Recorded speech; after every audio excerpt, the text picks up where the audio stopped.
it has been a while, hasn't it? I'm sorry, but I've just been so busy with other activities like school, trying to get a job from the industry, finding out what love means. So, where was I? Oh yeah, Shakespeare. So, let's talk about Hamlet Goes Business. Unlike the original 1604 play that tells about Danish nobles at medieval times, this 1987 movie tells about Finnish businessmen. As the director and writer, we have one of the most respected filmmakers of Finland, Aki Kaurismäki, who you might remember from his Juha adaptation that I reviewed like 2 years ago. So let's hear some of that famous Kaurismäkian dialogue. Kinkkua, anna minä.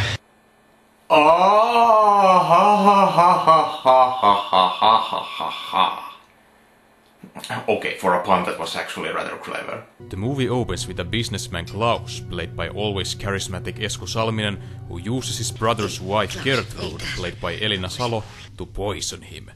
And as you can hear, the music likes to hammer it in. The deed, however, is not only beneficial to Klaus, but also to his nephew Hamlet. Hamletin perittyä isänsä hän omistaa 51% osakkeista. Tuo keskenkasvuinen kloppi on tietämättään talouselämämme vaikutusvaltaisimpia miehiä.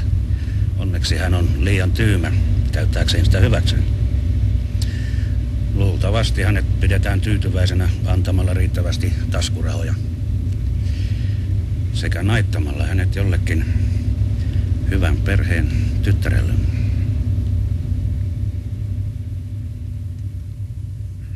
I like that small smile Ophelia, played by a Kaurismäki regular Kati Outinen, just made.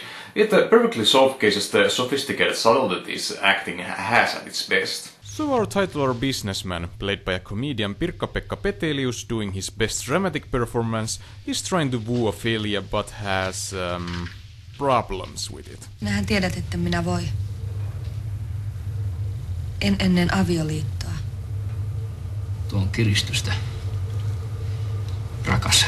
That's however the least of his worries, as his mom wants to marry his uncle! Also his father's ghost is wandering around the house. Helvetissä, jonne syntieni vuoksi joudun, on niin kuuma, että minun on pakko välillä paeta maapinnalle vilvoittelemaan.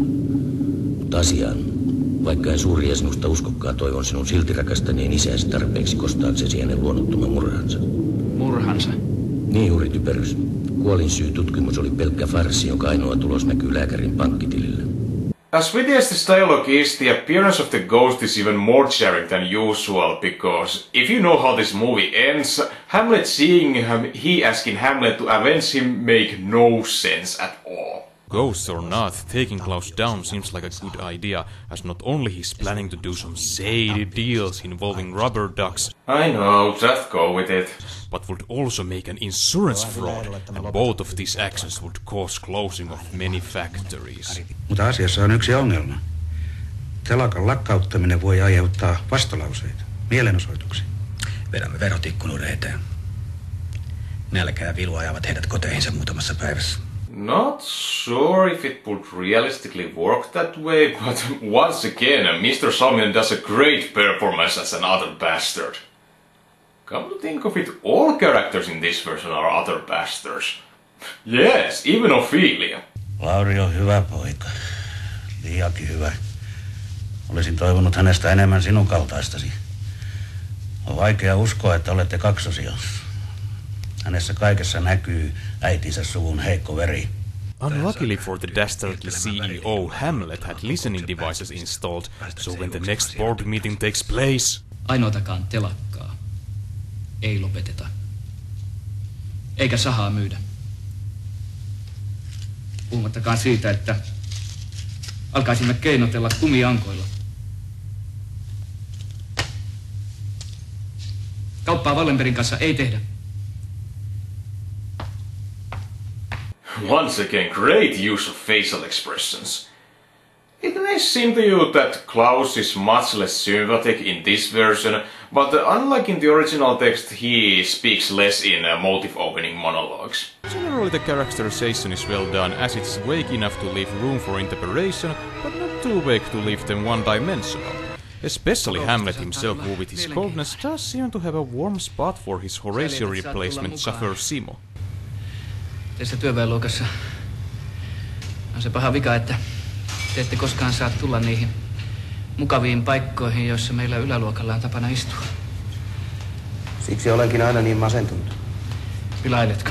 And then there's that goddamn ending.